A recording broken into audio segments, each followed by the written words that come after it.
Hey guys, Joey Svendsen, one of the hosts of the podcast, bringing you a few notes, some happy stuff before the legendary Sarah Wolf kicks off this somber episode. You'll see in the show notes a link to an early bird special on a new VIP Things You Won't Hear on a Sunday podcast feed, in which you give us money that all goes to a nonprofit we'll be telling you a bit more about in a future episode, and we'll send you a private podcast feed where you'll get these normal Seacoast episodes that you already have enjoyed listening to, but you'll also acquire exclusive content, conversations we've already started recording, and let's just say as hosts, I don't know how we pulled it off, but we feel even a little more loose. So this is still in the development. There's a few more perks that we're excited to offer, but if you want to get in early and be locked in for 20% off forever, go to the show notes and click Join VIP Early to get locked in forever on this deal. Because we haven't really gotten rolling, we want to go ahead and give a discounted rate. Also, have a little fun with us. Go to our Facebook group. This link is in the show notes as well to the latest post. Nominate a few of your favorite discussions or guests that we had on this podcast in 2023. We're going to make our own little listening community top 10. I tell you what, we will have 5 winners. We'll have a drawing and have 5 winners. So all you have to do is submit one of your favorites to be entered into some pretty cool prizes. So now you can be a patron of the podcast. We're forming our listening community's top 10 favorite episodes. And last year we had a Valentine's 5-episode special. It's interesting stuff for all, even if you're not in the lovey-dovey season of life. Guys, after the theme song, please listen carefully to the warning. Thanks for listening and supporting this podcast.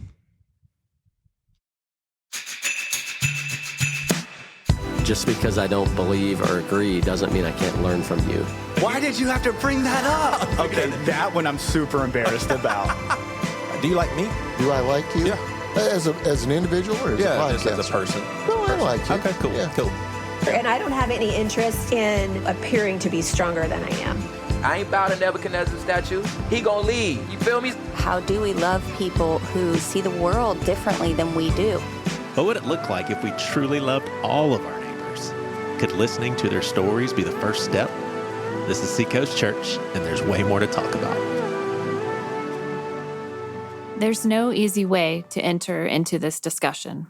It's one of those real-life stories that represents a topic that feels better to just not think about. But when there are so many victims, and when we see firsthand that there really is no guaranteed safe places for children, not even in churches, the discussion is warranted. Let this thought sink in. Every 68 seconds, an American is sexually assaulted, and every 9 minutes, that victim is a child. Meanwhile, only 25 out of every 1,000 perpetrators will end up in prison. The story you'll hear today, it gets worse. The abuse happened at the hands of a respected woman in a church family that Justin Woodbury, a child at the time, counted himself a part of. The harm caused to Justin was way more devastating than it needed to be. In fact, had this church been centered in true, life-freeing gospel truth, the life-altering and disastrous results the abuse had on Justin could have been greatly mitigated. Now an adult, Justin joins the podcast as a speaker and advocate for survivors of emotional and sexual abuse. Through his story, shared in his book, Sheltered But Not Protected, Learning to Love, Forgive, and Heal After Emotional and Sexual Abuse, we learn a very difficult lesson.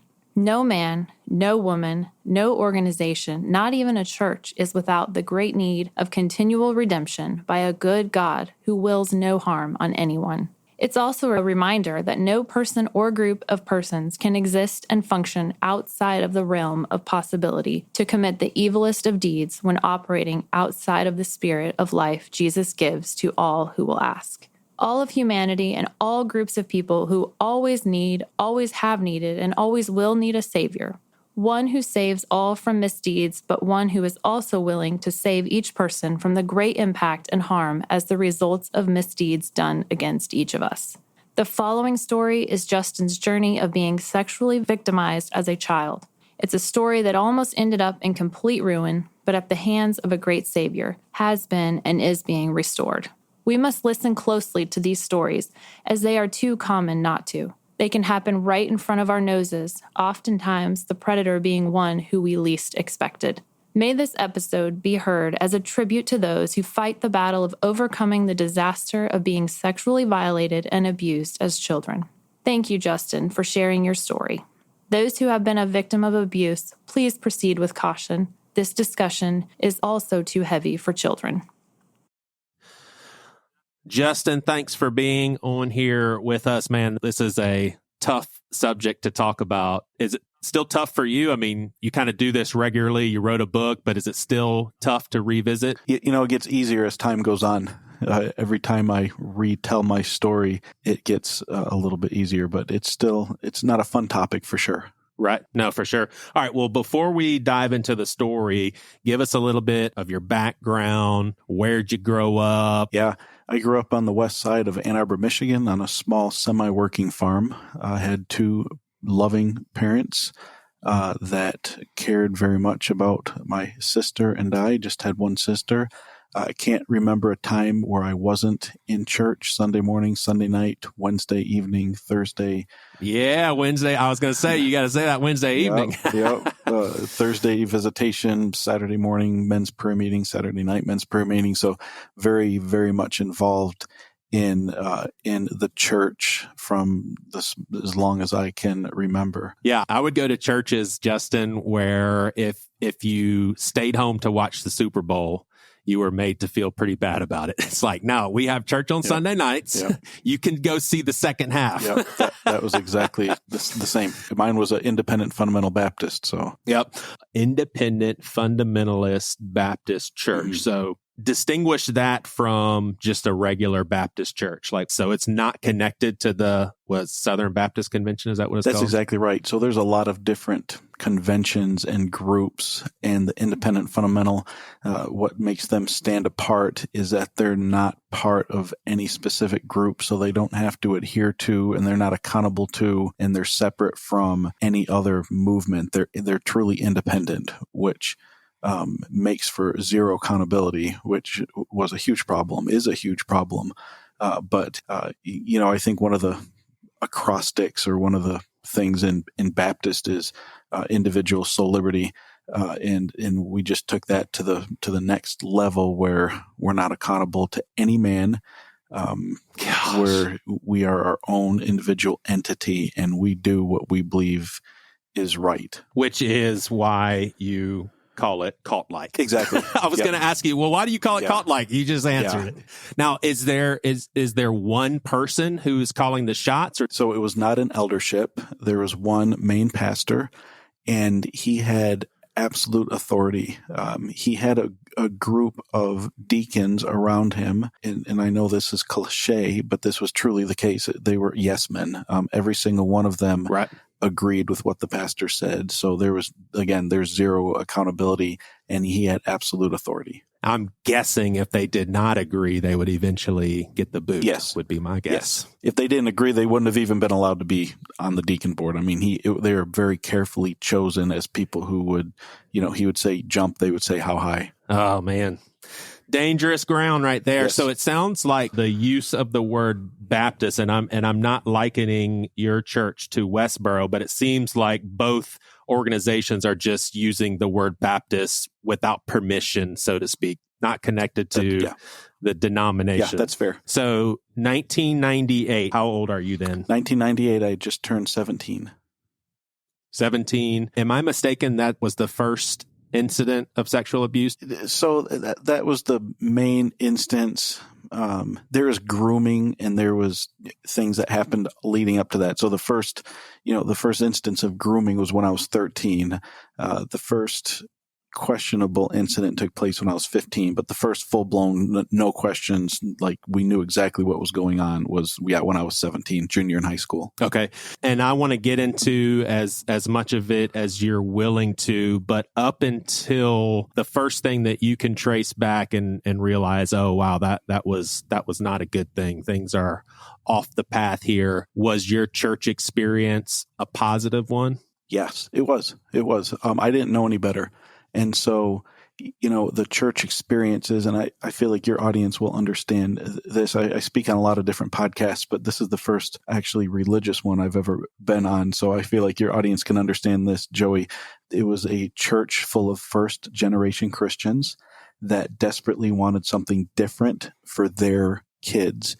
And they had gone through, the sex, drugs, and rock and roll era and experienced a lot of hurt. And so what they wanted for their kids, for the next generation, was the opposite of that. And so as a result, they ran the church in reaction to that. But I believe at the beginning, it was a sincere situation. It was easier to say, thus saith the Lord, or, the Bible says that, any reference to alcohol is grape juice. Unless it's a bad reference, then it's alcohol. Mm-hmm. When it came to dress code and things like that, it was easier for them to say, God says that women shouldn't wear pants. And so as young kids, that's what we were taught. And again, I believe that there is some sincerity there. The problems began when we became teenagers and started questioning, hey, my Bible, I don't see that in the Bible. And then it turned into do as I say. Yours is not to question why, yours is but to do or die. But long answer to your short question, it was a good experience leading up to that. It was just the teen years and later on that it turned terrifying. Yeah, I grew up in, it doesn't sound near as unhealthy as what we're about to dive into, but it was like you just said, where are you getting this stuff? Like we eventually left the church. But I mean, it went so far as to our pastor actually said on a Sunday morning that he does not believe that anyone would go to heaven unless they were instrumental in getting someone else to heaven. It's like, whoa, where'd you get that one from? Like, that's not in the Bible. That sounds pretty work-based, but wow. I just want to leave some room here for you to go into the story, give us as much or as little as you want. I just want to say this up top. As your brother in Christ, man, I'm very sorry that you had to walk through this. I personally have zero reference point as to what you've experienced. And so please forgive me if any of my line of questioning seems insensitive. It's just out of ignorance. No worries. I'm sorry you went through this. And thank you. Having attended the church, one of the things that we kind of experienced was all adults had authority over the children. And so there was this teaching where you don't ask why, it's unquestionable obedience to the pastor and to the adults. And so there's a particular family that was part of our church, named the family, and the wife, Mrs. was a faithful churchgoer. She wore the long dresses. She sang in the choir. She was one of the first ones at the old-fashioned altar when there was an altar call. She played in the orchestra. She worked in the nursery. She was a Sunday school teacher. She was a babysitter for us. She was just an upstanding member, trusted member of the church. Well, when I was 13, she admitted later on, this is when this obsession started, but she began grooming me. And it was just something as innocent as she would just sit down with me after church and ask me about my day, ask me about my likes, my dislikes, my hobbies, what I wanted to do when I grew up. And she was an adult, and it was rare for adults to sit down with teens, but it was all out in the open. It was all innocent enough. So, and is she in her 20s, 30s?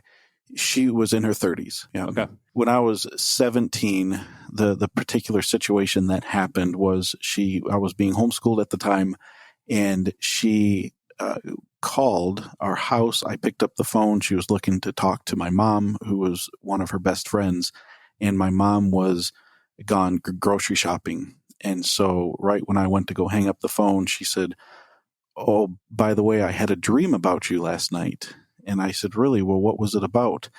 And she's like, "Oh, I can't tell you." And I'm like, no, tell me. It's okay. She's like, "No, I probably shouldn't tell you. You're too young to hear about it." And so she teased me with that. And just to put it in context, not that I'm making excuses for myself or anything, because I don't feel like I need to excuse what took place, but I was a 17-year-old who had never had a girlfriend, never been allowed to interact with girls in any kind of way. And so I was very, very curious. And so I started begging her, "Please, tell me what this dream was about." Anyways, long story short with that, the dream was of a sexual nature. She said that her husband had died and that her and I had gotten married and that I was the best sex that she had ever had. That turned into a 2 to 3 month sexual, I don't even want to call it a relationship, but it turned into this really sexual, twisted time where she began, there began a sexual relationship, and it ended with her actually wanting to fulfill that dream where, our church didn't believe in divorce and remarriage. And so in her mind, the only way that we could be together long term was for her husband to die. And she actually began to conspire to have me kill him so her and I could get married and live together. And have you kill him? Oh my gosh. Yeah. So that's what happened. Any question that you'd rather just not go into is totally fine. But like, how did this become a reoccurring deal? Was it something in which she would invite you over to her house, or? That's a really good question, Joey. And it's really important, especially for people who are still attending church and probably your listeners and parents in general. 90% of everything that happened was either at church or at my house, just in the next room. People think of, dangerous places like a dark alley or at a bar or something at night in the middle of, a dark road or whatever. And this happened at church, in the hallway, right outside the church, in the other room when my parents were in the kitchen. It would be in the bed, the living room, or in my bedroom, or outside and in the barn. There's just ways that she put herself in a position to be alone with me. She would, innocently ask, "Hey, I know that you just got new carpet in your room. Can you go show it to me?" And I'd be like, "Okay." And we'd go upstairs, and then something would take place. And, it was always, she would ask me those questions right in front of my parents. And because she was trusted and my parents didn't think anything of it, it would happen. Did it turn into full-blown intercourse? It never turned into full-blown intercourse, but there was oral sex and other things. But yeah, I never actually had the traditional intercourse sex with her. It stopped, thankfully, before that. But I mean, at a young age, what's going through your mind? Are you thinking, okay, well, the church obviously trusts this woman, so I guess this is okay? My, like I said from the beginning of the conversation, I don't have context for this. So my mind, the wheels are turning, and I'm like, why didn't you go straight to your parents the very first time something concrete happened? Yeah. That's such a good question. As I think about that, as I get older and asks myself those same questions, you kind of hit the nail on the head. Because she was a trusted adult, it was okay. And the reason I say that is, even that summer before, when I was 16, I was working for a guy that owned a tow truck company, and he had a couple of girls that worked there as well.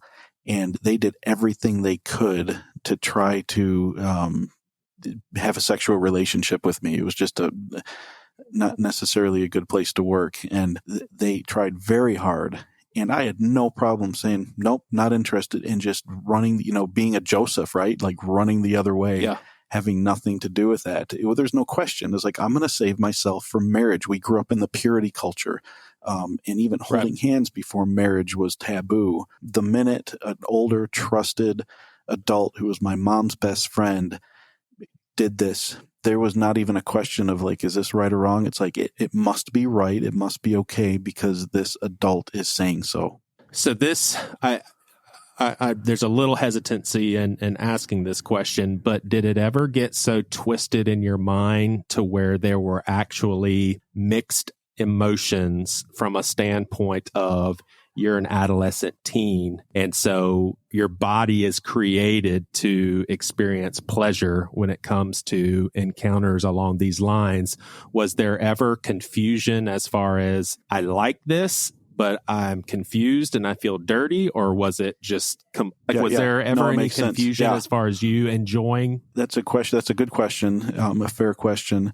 If you talk to most people who have been in these situations, guys and girls, they'll all say, and including myself, did I enjoy it? Yeah. I was 17. I was curious, just as curious as the next person.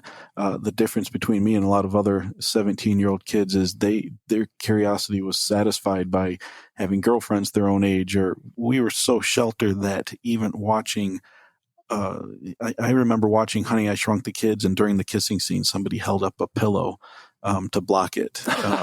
And so there's this curiosity. I think they made out in the Lego.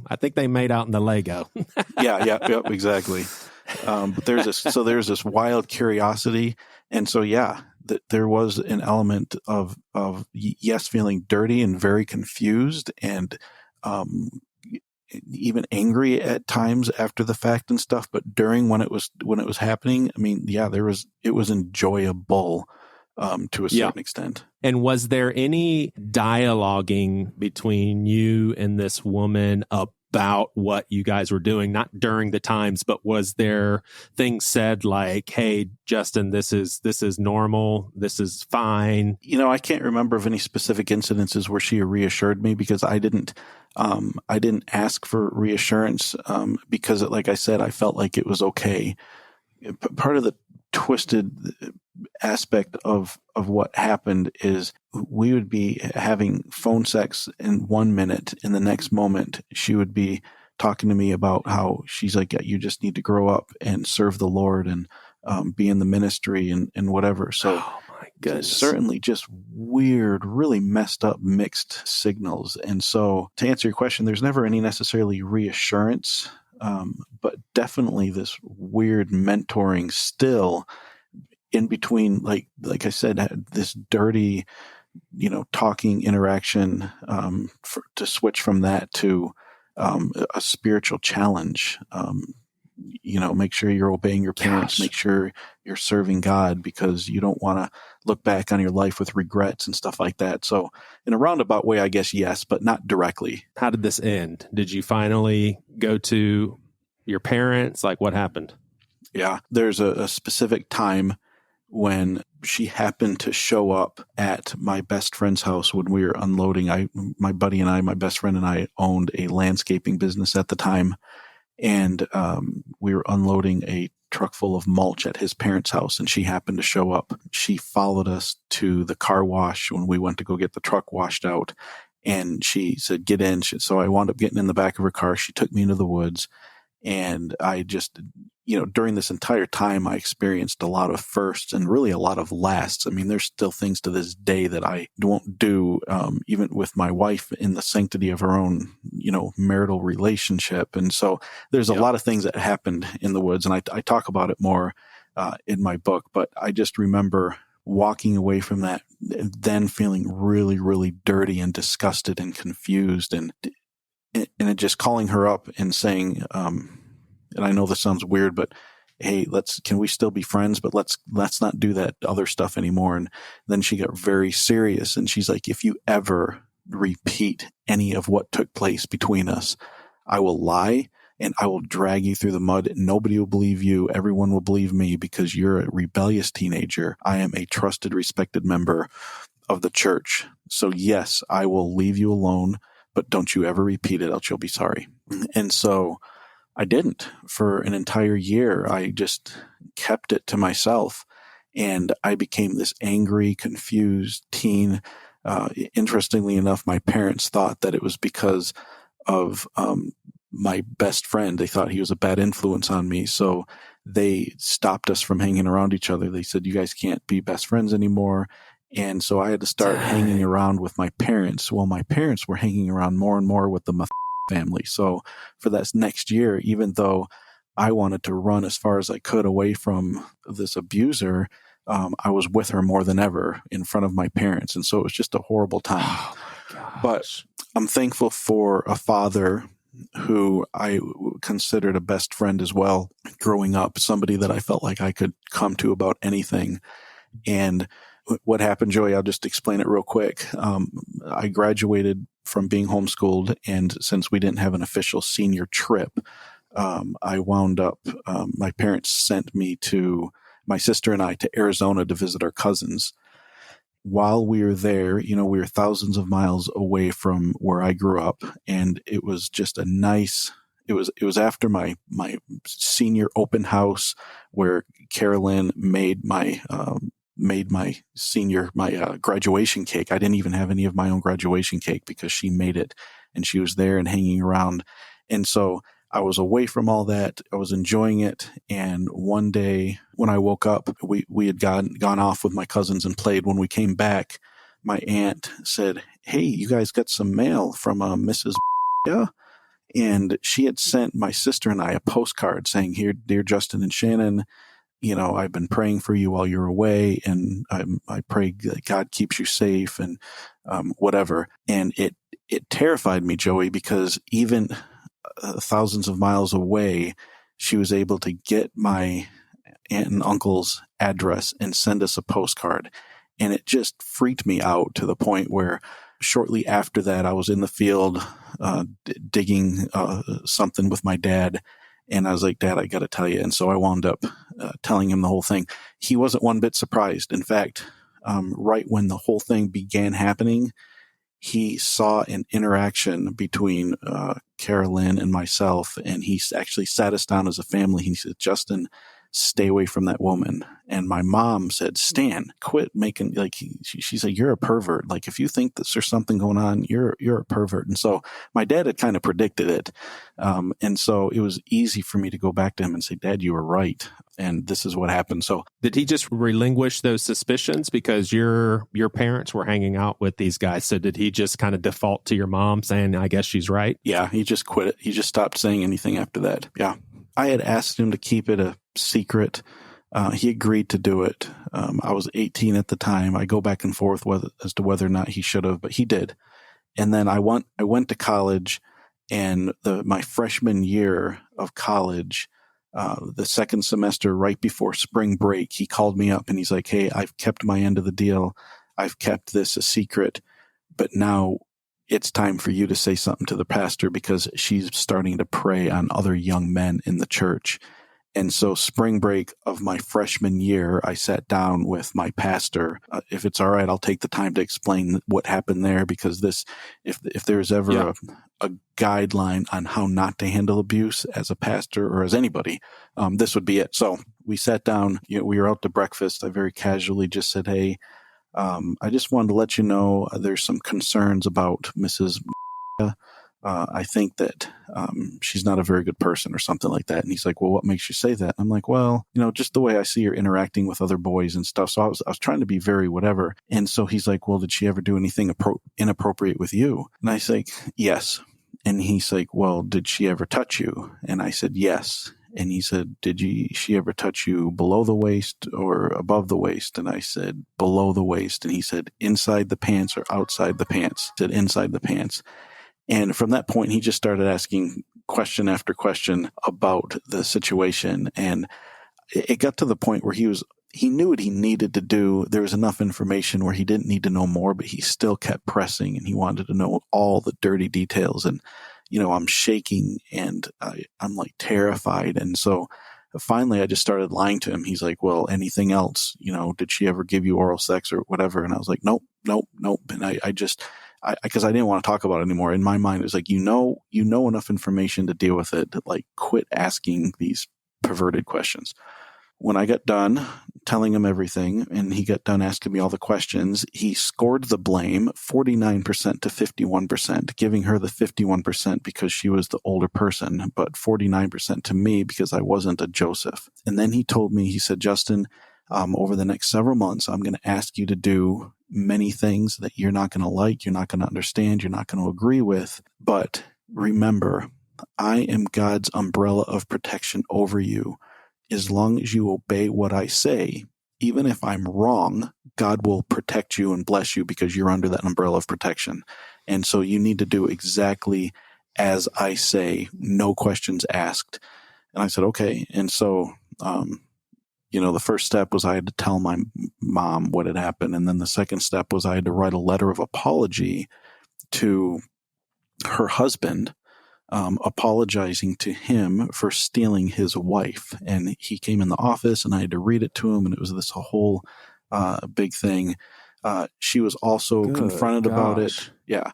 She was confronted about it. She denied that it happened. Then she finally admitted it, and she had to write a letter of apology. So we were both equally punished. And then that was it. As a mandated reporter, it was never reported to the police. I never received counseling. The extent of counseling was, are you repentant for what you did wrong? If yes, then let's move on. If no, then we need to make sure you realize how horrible what you did was horrible. And then, once they were satisfied that I was sorry and repentant, like the example of David in the Bible, then I could be restored. And so, eventually I was, but there is no kind of counseling like a normal kid would get now today, probably, because we've come so far in realizing, hey, minors can't give consent. This is extremely emotionally disturbing for somebody. It's terrifying. It's terrorizing. So, golly, that's hard to wrap my mind around. So, was there motivation from this pastor to also keep things hush hush for the reputation of the church? Yeah, absolutely. Because we were independent, we wanted the government, the police, anybody to stay. I mean, they were public enemy number one. So we wanted nothing to do with that. And bringing that to the police's attention, I mean, between the sexual abuse of a minor and even, I don't know if they could have gotten conspiracy to murder stick, but I mean, that did happen.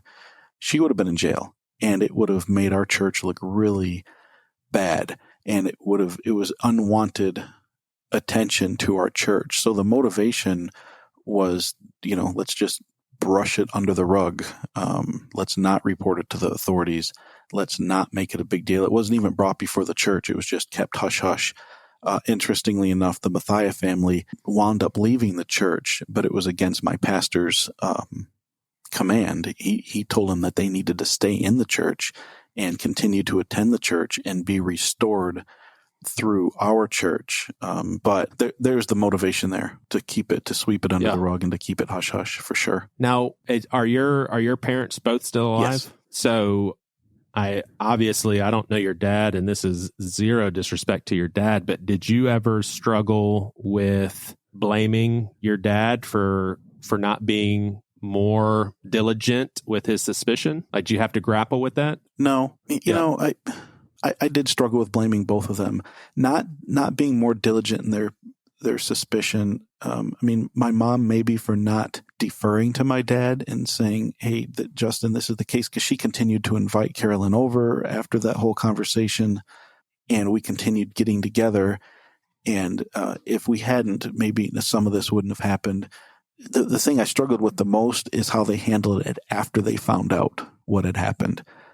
There should have been counseling for me. And, part of my story, part of what I talk about in my book is the next 20 years of becoming obese and, struggling with it, being addicted to food. And that wouldn't have, if I had gotten the proper counseling, it probably wouldn't have happened. If she had been reported to the authorities, I think there would have been a little bit more closure.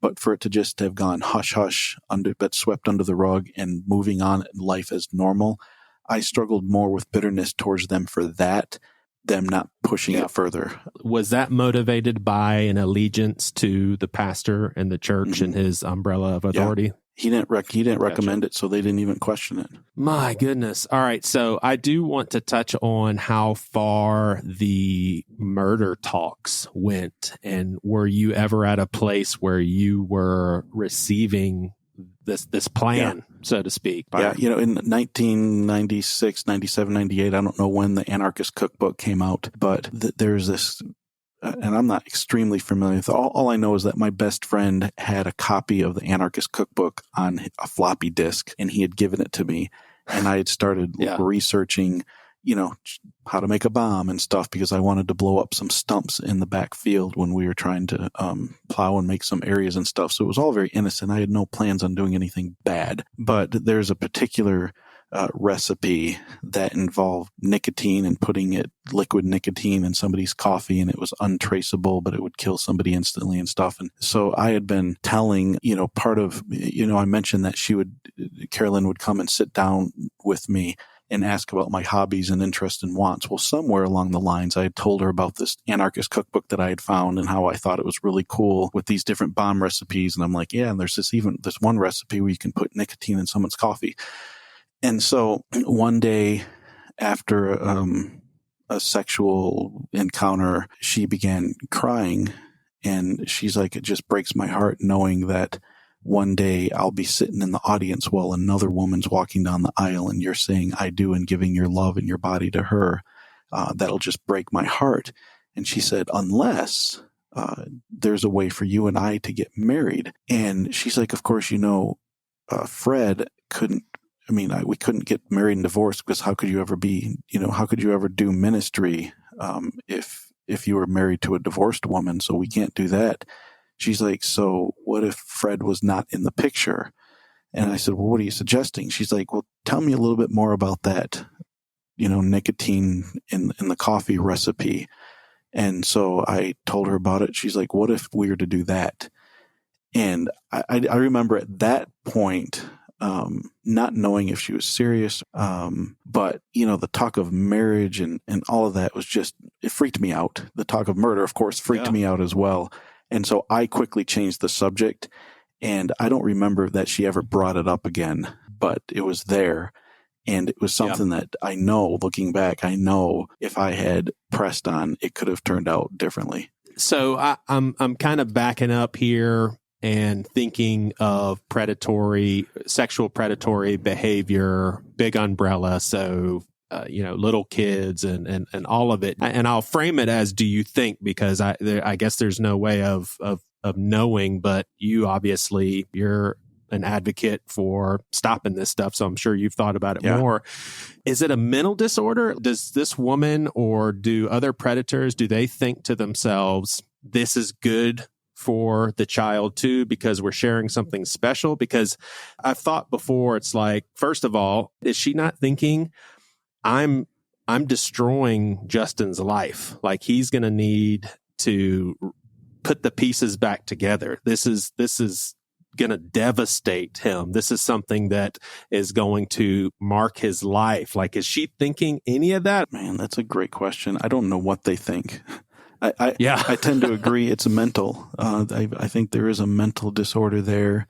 That I grappled with that when I struggled with forgiving her, which is ultimately what, freed me and allowed me to, lose over 100 pounds and to get my life back together. So I felt like, by saying, I forgive you, I was saying what you did was okay. And what she did was not okay. And so I'm like, well, it was not okay. Like, was she a bad person? Did she just, I guess supposedly she grew up and she had been molested as a child as well.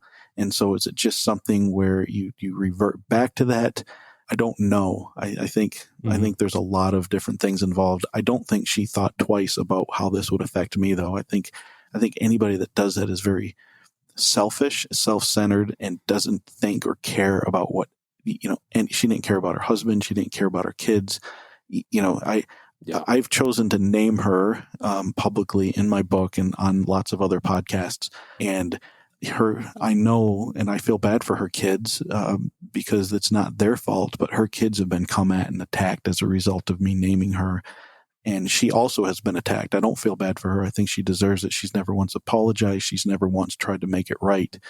But I don't think abusers, I think they couldn't care less about the victims. And I'm not the only victim. My wife's a victim. My family was a victim. Her family was a victim. I don't think they care. And if they do, what they want trumps what they care about. Yeah. And what was your line of thinking as far as naming her specifically?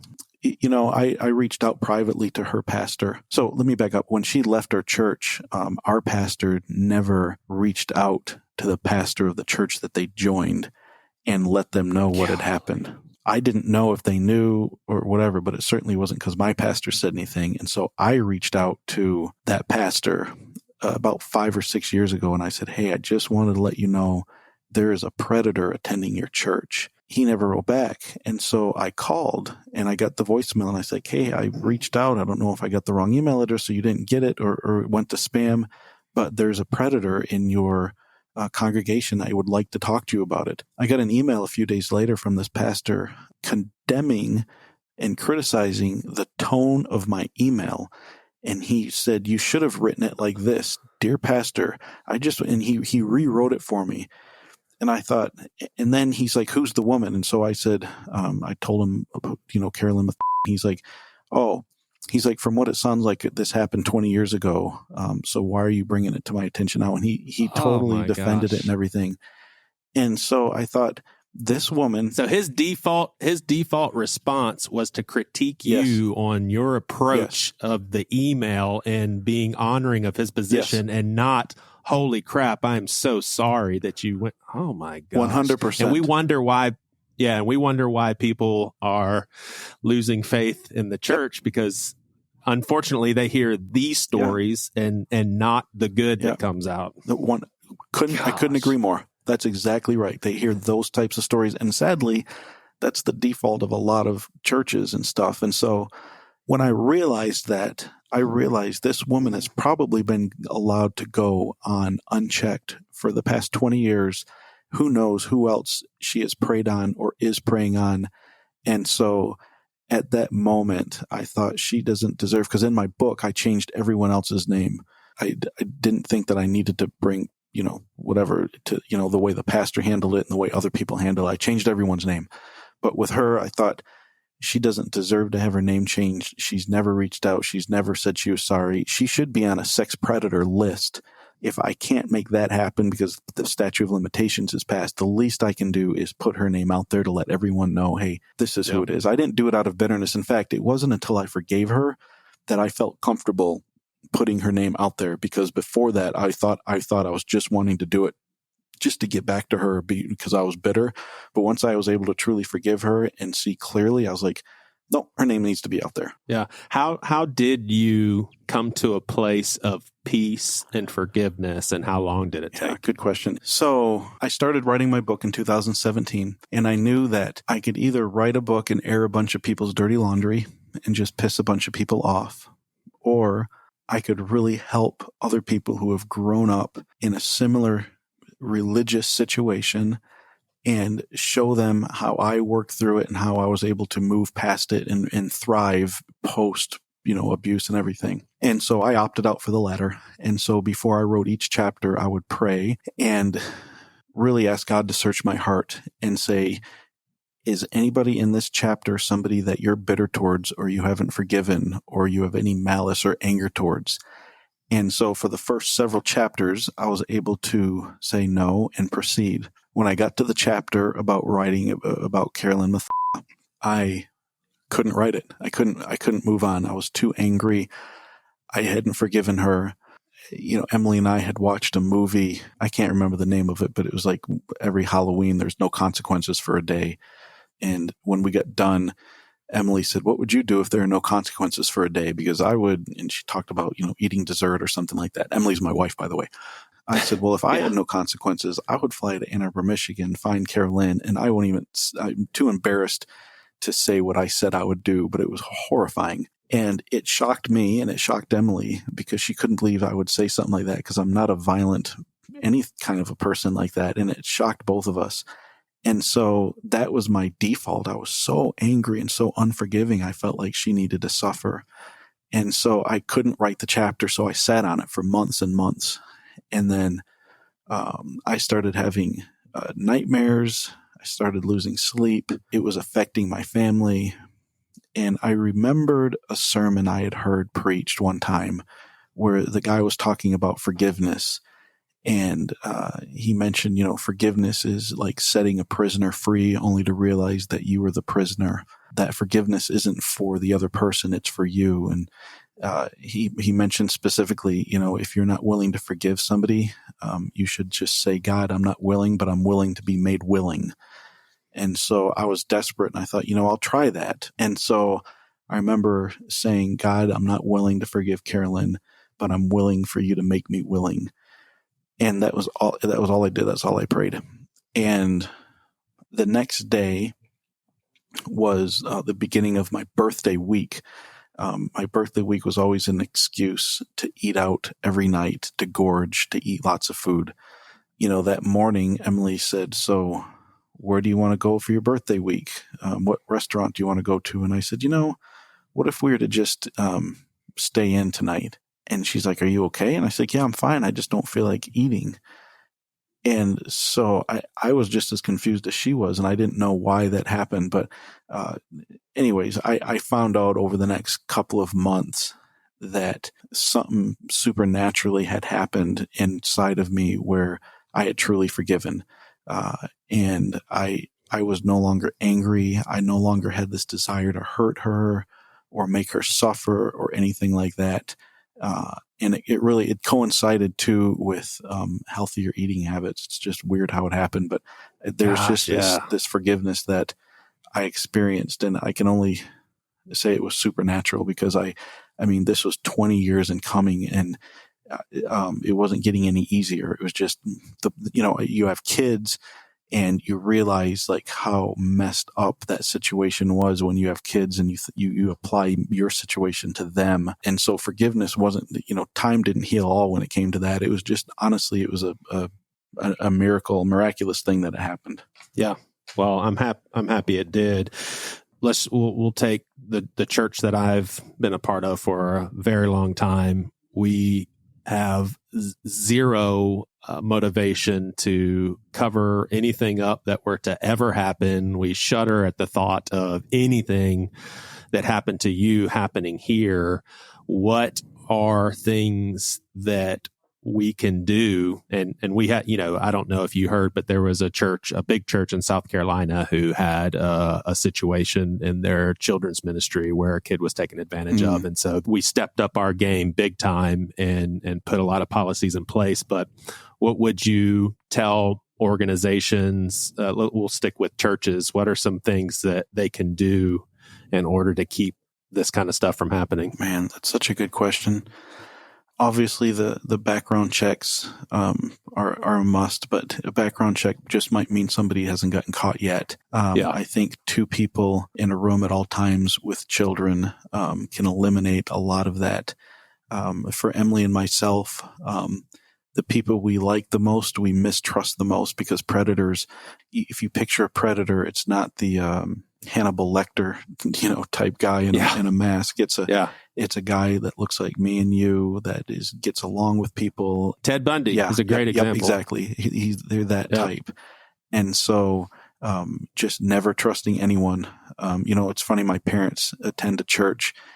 They asked if, when we were coming to visit, would you ever attend our church? And I said, absolutely not.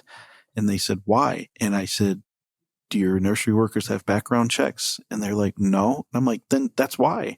And they're like, well, but the pastor's wife is the only nursery worker. And I thought the fact that you would use that as an excuse as to why she doesn't have a background check because it's the pastor's wife. I'm like, of all people, she should be getting the background. She should be leading by example. But, we tend to trust people in places of authority and whatever and stuff. And I would just say to churches, trust no one and always be above board in that area. And then I would also just beg churches to where if something does happen, believe the survivor. And you have to look into it too, Joey. I mean, a perfect example is I have a stepsister that told me that my dad had molested her, and I kept it to myself for years. And finally I confronted my dad on it, and he's like, "What? I never did that." And she was confronted about it, and she admitted that she had lied about it because she had some excuse. So there are isolated incidents where people make stuff up.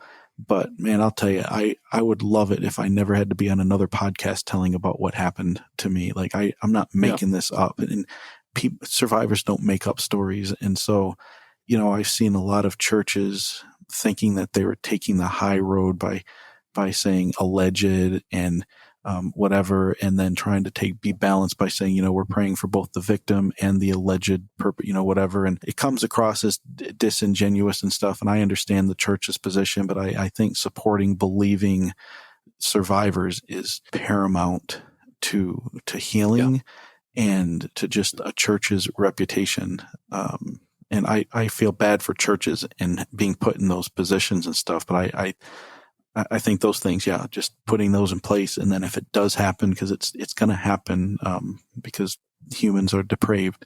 But when it does happen, really supporting, in all ways, supporting the victim and the survivor. Yeah.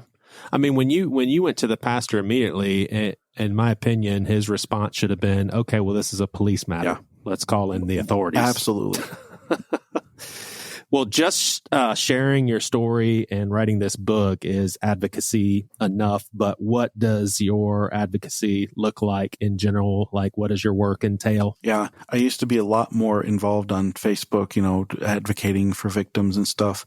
When I got my book out there, people will still reach out to me, and I will push that, because a lot of what I would say is in the book. I mean, there's this whole chapter on forgiveness and not just surviving but thriving, in that I have a good career. I'm the chief marketing officer of a large insurance organization. I've lost over 100 pounds. And so I talk about all that in my book. So I push a lot of people to the book. There was something about getting that book out there that kind of finished a chapter in my healing journey. And whereas before I was deconstructing my background, deconstructing from the Bible and stuff, and trying to figure out what's true and what's not true, I'm reconstructing now, and I'm searching after truth. We're in a mega church here in Littleton, Colorado. And so I'm not as active of an advocate on Facebook, although I'm guest speakers on podcasts. In a couple of months, I'm going to be a guest speaker at an abuse awareness convention. And so I'm doing that a little bit more than the posting on social media.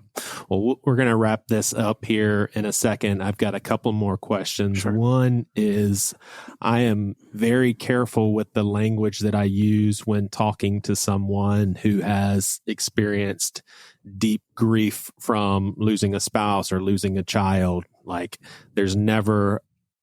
I don't think they would ever articulate it as I've been healed. Like there's always a wound. Would you put this in the same category? Like if someone said, well, brother, have you been healed from all of this? How do you see the term healing when it comes to, because it seems like it's going to leave a permanent mark. Yeah. It marks you. Yeah, it does. Healing is a process.